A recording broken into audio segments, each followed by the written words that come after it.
Hello, faith leaders, and welcome to Breaktime. Today's we're in Philippians 1:21, and it says this: For to me, to live is Christ, and to die is gain. I think this is one of these verses that every single one of us should stop and just print out and put in our workplace, wherever we're at, whether it's at home, whether you're working at home, wherever you're at. For to me, to live is Christ. Now, it's interesting that to live is Christ. Christ is life. Isn't that amazing? Paul did not find a different way to live. He did prior to his salvation, but he did not find a way to live apart from Christ. All of his life existed in Christ. Isn't that absolutely amazing? That's where he found life. That's where he knew what the meaning of life was, where his purpose existed, who he was. Everything about him was found right there, is Christ, period. Now, that to me is what being a faith leader is all about, is finding that life is Christ. There's not a separation. It's a continual relationship. There's not a part-time relationship. There's not a pause button. There's not even a stop button. But every part of you is so in Christ that's where you find meaning.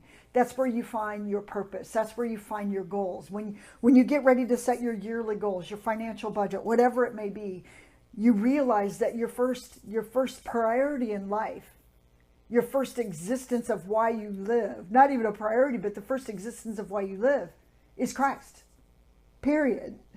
Wouldn't that be awesome? To me, that's a daily, moment by moment decision. It's not that everything about you and me is Christ.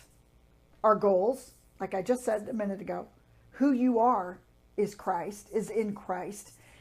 Your job is in Christ. Your home life is in Christ. Sometimes we try to separate those and say, well, this is first, this is second, this is third. Christ say, no, I'm all of it. That's where you're going to find life. And apart from me, you can do what? Nothing for eternal value.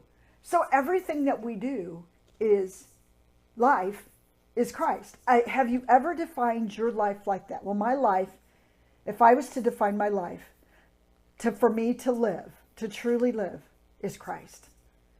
That's what he's saying here. But for me to die is gain. So he had such a eternal perspective that he knew that his life here was all about Christ, but he was looking forward to the greatness of dying, because to him that was gain. That, my friends, I think we could just soak in all day. How do you define your life? Is your life Christ? Is it about him? Is it what you inhale and exhale? Is it how you define who you are? Is it how you define what you do? I certainly hope so. Have a great day living in Christ.